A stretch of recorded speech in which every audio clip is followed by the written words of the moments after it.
ರೈತರೇ ಇಲ್ಲಿ ಕೇಳಿ ನಾವೆಲ್ಲರೂ ನಿಮಗೆ ಸಾವಯವ ಕೃಷಿಯ ಬಗ್ಗೆ ಮಹತ್ವವನ್ನು ತಿಳಿಸಲು ಬಂದಿದ್ದೇವೆ. ಸಾವಯವ ಕೃಷಿ ಮಾಡುವುದರಿಂದ ಪರಿಸರವು ಉತ್ತಮವಾದ ಹತೋಟಿಯಲ್ಲಿರುತ್ತದೆ. ಸಾವಯವ ಕೃಷಿ ಎಂದರೆ ಏನೂ ಇಲ್ಲ, ಇದು ತುಂಬಾ ಸುಲಭಕರವಾದದ್ದು ಮತ್ತು ಆರೋಗ್ಯಕರವಾದದ್ದು.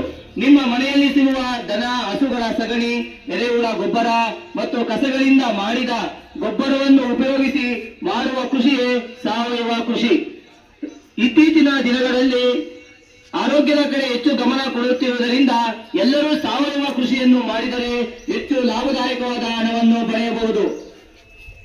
ರೈತರು ಹೆಚ್ಚಾಗಿ ಇಳುವರಿಯನ್ನು ಪಡೆಯಬೇಕು ಮತ್ತು ಹಣವನ್ನು ಹೆಚ್ಚಾಗಿ ಗಳಿಸಬೇಕು ಎಂಬ ದುರಾಸೆಯಿಂದ ಅತಿಯಾದ ರಾಸಾಯನಿಕ ಗೊಬ್ಬರಗಳನ್ನು ಉಪಯೋಗಿಸಿ ಮಣ್ಣಿನ ಫಲವತ್ತತೆ ಮತ್ತು ಆಹಾರದಲ್ಲಿರುವ ಪೌಷ್ಟಿಕಾಂಶಗಳನ್ನು ಕಡಿಮೆ ಮಾಡಿದ್ದಾನೆ.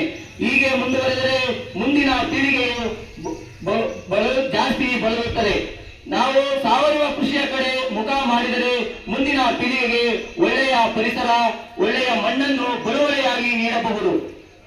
ರೈತರೇ, ನೀವು ಅಂದುಕೊಳ್ಳಬಹುದು ಸಾವಯವ ಕೃಷಿಯನ್ನು ಮಾಡಿದರೆ ನಾವು ನಷ್ಟ ಹೋಗಬಹುದು, ಇಳುವರಿ ಸರಿಯಾಗಿ ಬರುವುದಿಲ್ಲ ಎಂದೆಲ್ಲ. ನಾವು ನಿಮಗೆ ರಾಸಾಯನಿಕ ಕೃಷಿಯನ್ನು ಒಂದೇ ಸಲ ಬಿಡಿ ಎಂದು ಹೇಳುತ್ತಿಲ್ಲ, ಹಂತವಾಗಿ ಬಿಡಿ. ಮೊದಲು ರಾಸಾಯನಿಕ ಗೊಬ್ಬರಗಳ ಬದಲು ಜೈವಿಕ ಗೊಬ್ಬರಗಳನ್ನು ಉಪಯೋಗಿಸಿ, ತದನಂತರ ಜೈವಿಕ ಕೀಟನಾಶಕಗಳನ್ನು ಉಪಯೋಗಿಸಿ.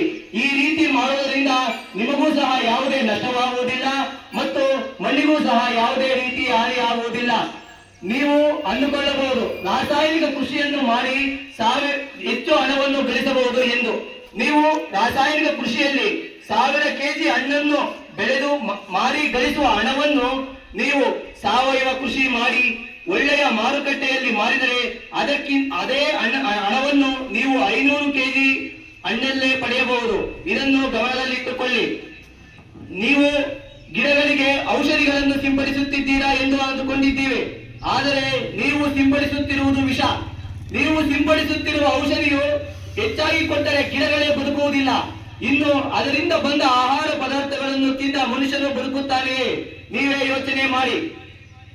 ಇತ್ತೀಚೆಗೆ ಹುಟ್ಟುವ ಮಕ್ಕಳಲ್ಲಿ ಅಂಗವಿಕಲತೆ, ಕ್ಯಾನ್ಸರ್, ಉಸಿರಾಟದ ಸಮಸ್ಯೆ ಇನ್ನಿತರ ಮುಂತಾದ ಮಾರಕ ರೋಗಗಳು ಬರುವ ಕಾರಣ ನೀವು ಸಿಂಪಡಿಸುತ್ತಿರುವ ಔಷಧಿಗಳೇ. ಇದನ್ನು ಮನದಲ್ಲಿಟ್ಟುಕೊಳ್ಳಿ ರೈತರೇ. ಇಂದಿನ ಕಾಲದಲ್ಲಿ ಮನುಷ್ಯರು ಹೆಚ್ಚಾಗಿ ಬದುಕುತ್ತಿದ್ದರು ತುಂಬಾ ವರ್ಷಗಳ ಕಾಲ. ಯಾಕೆಂದರೆ ಅವರು ಉಪಯೋಗಿಸುತ್ತಿದ್ದ ಆಹಾರ ಪದಾರ್ಥಗಳು ಅಂತದ್ದವು. ಅವರು ಯಾವುದೇ ರಾಸಾಯನಿಕ ವಸ್ತುಗಳನ್ನು ಉಪಯೋಗಿಸದೆ ಮನೆಯಲ್ಲೇ ಇದ್ದ ದನ ಹಸುಗಳ ಗೊಬ್ಬರವನ್ನು ಉಪಯೋಗಿಸಿ ಕೃಷಿ ಮಾಡುತ್ತಿದ್ದರು. ಆದ್ದರಿಂದಲೇ ಅವರು ಅಷ್ಟೊಂದು ಗಟ್ಟಿಮುಟ್ಟಿಯಾಗಿದ್ದರು. ನೀವು ನೋಡಬಹುದು, ನಿಮ್ಮ ಮನೆಯಲ್ಲಿದ್ದ ಅಜ್ಜಿ, ತಾತ ಇವರೆಲ್ಲ ಎಷ್ಟು ಗಟ್ಟಿಮುಟ್ಟಾಗಿರ್ತಾರೆ ಎಂದು. ಆದರೆ ಈಗಿನ ಹುಟ್ಟುವ ಮಕ್ಕಳು 20 ವರ್ಷ ಆದರೆ ಸಾಕು, ನನಗೆ ಆ ನೋವು ಈ ನೋವು ಎಂದು ಹೇಳುತ್ತಾರೆ. ಇದಕ್ಕೆಲ್ಲ ಕಾರಣ ನೀವು ತಿನ್ನುವಂತ ಆಹಾರ ಮತ್ತು ರೈತರು ಸಿಂಪಡಿಸುತ್ತಿರುವ ಔಷಧಿಗಳೇ ಇದಕ್ಕೆಲ್ಲ ಮುಖ್ಯ ಕಾರಣ. 100 ವರ್ಷ ಬದುಕಬೇಕಿದ್ದ ಮನುಷ್ಯ 60 ವರ್ಷ ಬದುಕಿದರೆ ಸಾಕು ಎನ್ನುವ ಸ್ಥಿತಿ ಈಗ ಬಂದಿದೆ. ಹೀಗೆ ಮುಂದುವರೆದರೆ ಇನ್ನು 30 ವರ್ಷ ಬದುಕಿದರೆ ಸಾಕು ಎನ್ನುವ ಸ್ಥಿತಿಗೆ ತಲುಪುತ್ತಾರೆ. ಅದನ್ನು ಆ ಸ್ಥಿತಿಗೆ ತಲುಪಲು ಬೇಡ ರೈತರು ಎಂದುಕೊಂಡರೆ ಹಿಂದೆ ಬಿಡಿ, ರಾಸಾಯನಿಕ ಕೃಷಿಯನ್ನು ಬಿಟ್ಟು ಸಾವಯವ ಕೃಷಿಯನ್ನು ಪ್ರಾರಂಭಿಸಿ. ಕೃಷಿಯಿಂದ ಜೀವನ ಸಾಗಬೇಕೇ ಹೊರತು ಕೃಷಿಯಿಂದಲೇ ಜೀವನ ಅಂತ್ಯವಾಗಬಾರದು ಎಂದು ಮನದಲ್ಲಿಟ್ಟುಕೊಂಡು ಸಾವಯವ ಕೃಷಿಯ ಕಡೆ ಮುಖ ತೋರಿ. ನೀವು ಹೆಚ್ಚು ಲಾಭದಾಯಕ ಹಣವನ್ನು ಗಳಿಸಬೇಕೆಂದು ರಾಸಾಯನಿಕ ಕೃಷಿಯನ್ನು ಮಾಡುವ ಬದಲು ನಿಮ್ಮ ಮಕ್ಕಳು, ಅವರ ಮಕ್ಕಳು ಮುಂದಿನ ಪೀಳಿಗೆಯಲ್ಲಿ ಚೆನ್ನಾಗಿ ಬದುಕಬೇಕು, ಅವರಿಗೆ ಒಳ್ಳೆಯವಾದ ಆರೋಗ್ಯಕರವಾದ ಜೀವನವನ್ನು ಕೊಡಬೇಕೆಂದುಕೊಂಡರೆ ಹಿಂದೆ ಬಿಡಿ ರಾಸಾಯನಿಕ ಕೃಷಿ, ಮಾಡಿರಿ ಸಾವಯವ ಕೃಷಿ.